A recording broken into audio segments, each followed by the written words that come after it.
Hello, everyone. It's Vera, the cancer goddess, four-time cancer survivor, 2019, breast cancer, 2021, brain tumor, 2023, leptomeningeal disease, which is basically an extreme case of cancer getting into the meninges of your brain, which is brain cancer, and you're given about 3 to 6 months to live. That was over a year and a half ago. And then now it's thyroid cancer.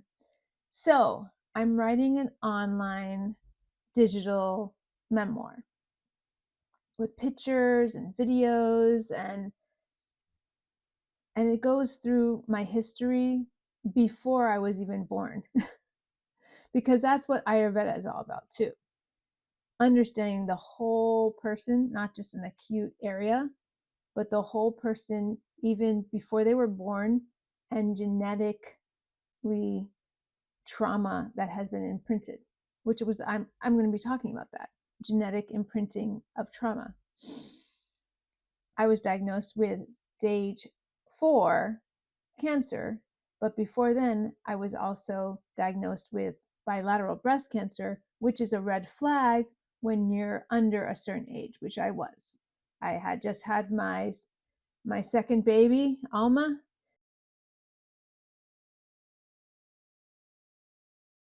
I had cancer, or I discovered I had cancer.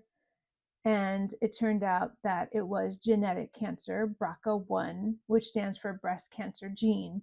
And you have a higher rate of breast cancer, pancreatic cancer, ovarian cancer when you have this gene. There's BRCA1, BRCA2. So I became obsessed about learning about why I had this genetic predisposition. And so that is what my latest memoir writing is about why. And it takes you through my own journey learning about this and the genetic trauma that the Jewish people, the people that I've come from, have been exposed to.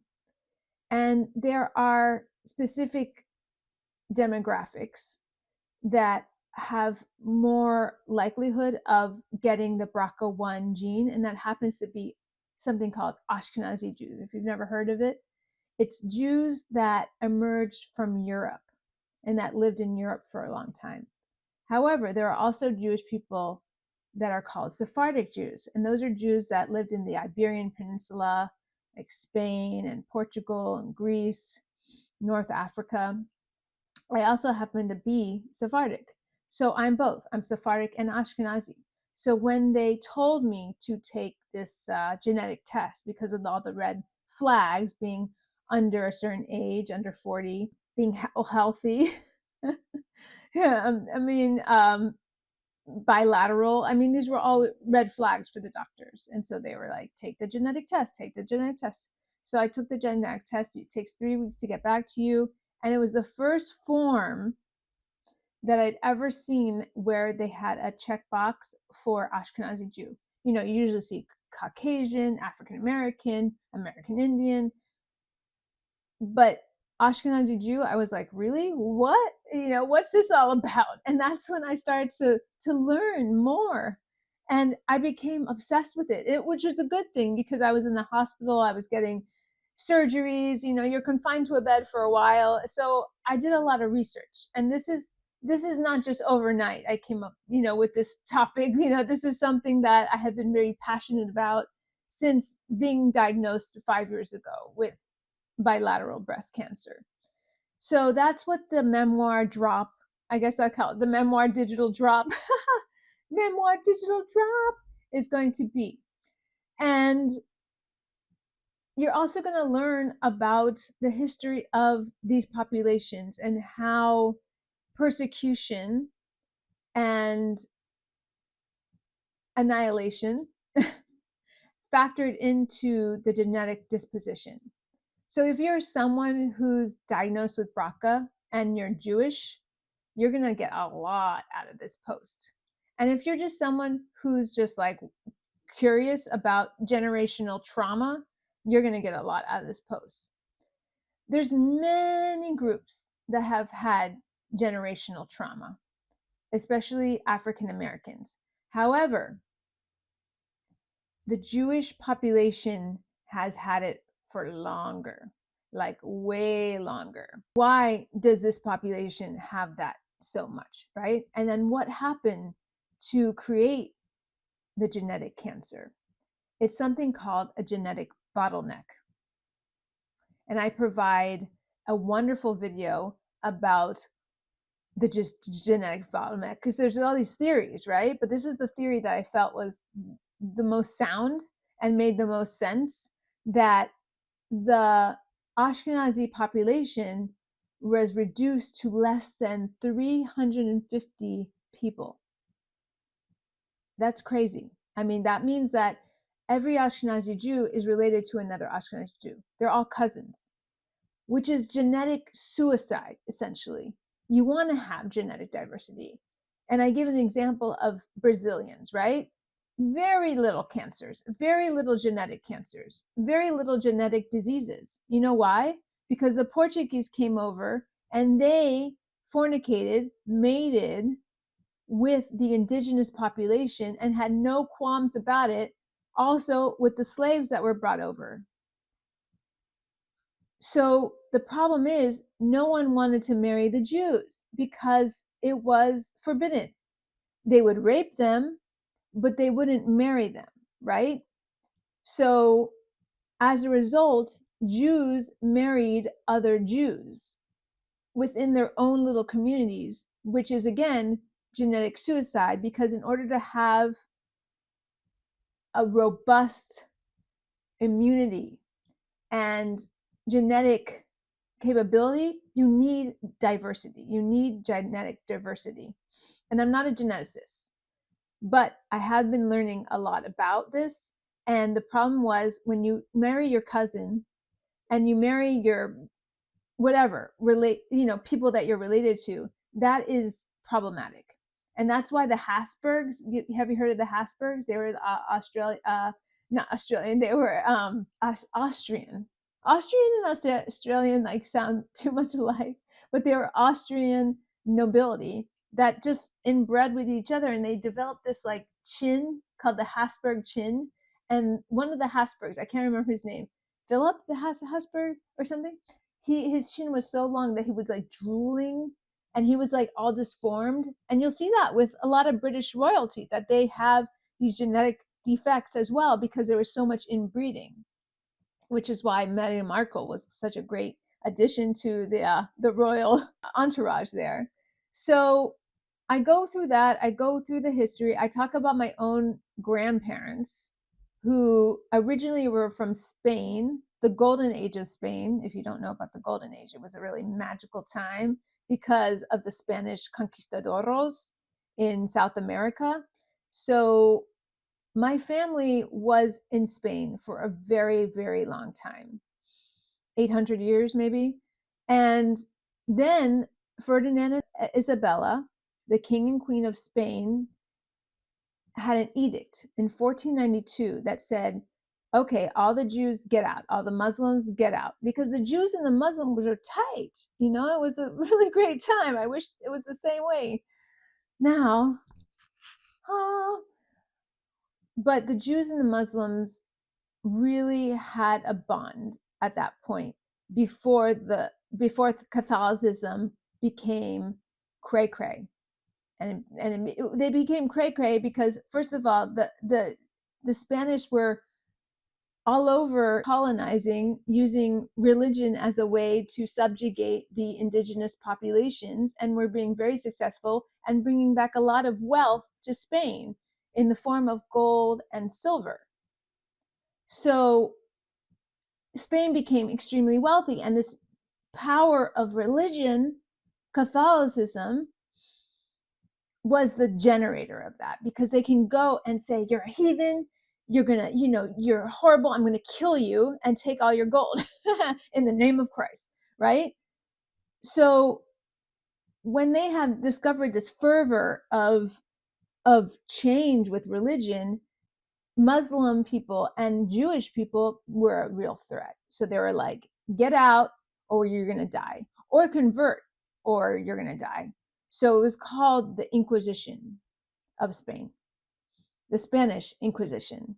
That's when the Crusaders came out and everything. So it was a horrible time for Jews. And so many fled Spain. And that was my family. They fled Spain, and the Turkish Empire, or the Ottoman Empire, I'm sorry, not the Turkish Empire, took them in like a little mother, like cradling a baby. They're like, come, Jews and outcast people. My family went to an area where there were other Spanish Jews, and they spoke a language called Ladino, which I mentioned in my post as well. And Ladino is a blend of Spanish and Hebrew. And so my cousin Rachel, she's Bortnik. She's an expert in Ladino language, which is a dying ancient language. So I also put some links to her because she's pretty magical. It's an ancient language that no one really speaks anymore, but it's beautiful. It's got this like Latin beautiful vibe to it. I love Ladino music. Okay, and Ladino food is the bomb, digs. Or Sephardic food, not Ladino food. Sephardic food is like the bomb, digs. And I also talk about my aunt Stephanie, who married a Sephardic Jew, and she's Ashkenazi, and she was so inspired by the culture that she cooks in the style of Sephardim, even though she's Ashkenazi. And there's a difference in the culinary styles, where Ashkenazi culinary style is more European based. You got the matzo ball soup, the cholent, the challah, these are all Ashkenazi foods. Whereas Sephardic foods are more rice, beans, chickpeas, hummus, borrecas. Those are all the Iberian Peninsula foods. Anyway, I'm not here to talk about the food, but I did want to, mention that from a cultural aspect, as when I was growing up as a child, that's what I remember. And so my family fled to Izmir, Turkey. And then they were there for like 400 years in their little enclave of Sephardim, right? Speaking Ladino, not really enculturating into the Turkish lifestyle. I mean, kind of, but not really adopting the language, really sticking with the Ladino and the Sephardim. During the first war, it became very nationalistic in Turkey, which means there was a fervor for Turkish identity, and people who were different were subjugated, or you were told that you had to be in the army.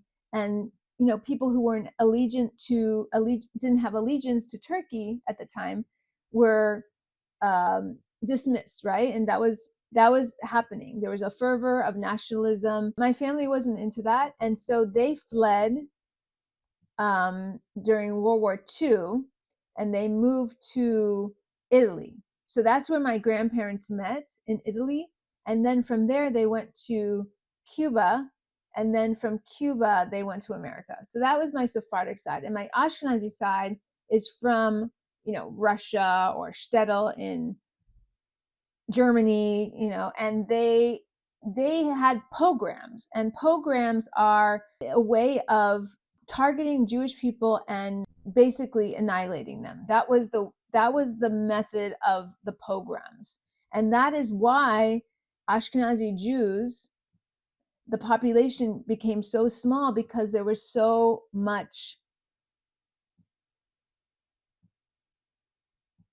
persecution. There was so much persecution of that population. So the genetic diversity went low, low, low, low. And hence why now, when the population has rebuilt itself, there's all these genetic problems, because the genetic pool was so limited. And so that's what this is what the posting's all about.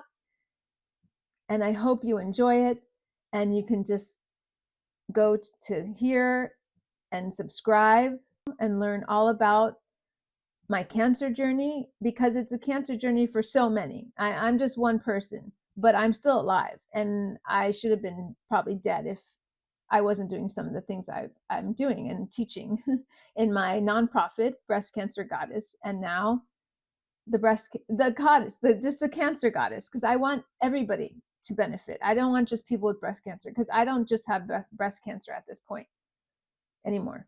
No, I had brain cancer, I had a brain tumor, I have thyroid cancer. So I feel like I've earned my cred to talk about this, right? And I'm also part of the mindfulness lab at Harvard, where we're doing experiments to show the power of mindfulness and the power of going back in time to affect someone physically, mentally, and spiritually.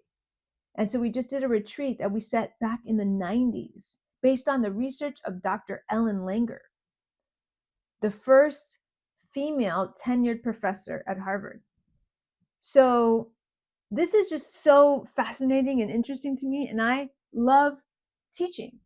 I've been a teacher since I got out of college, and I love it.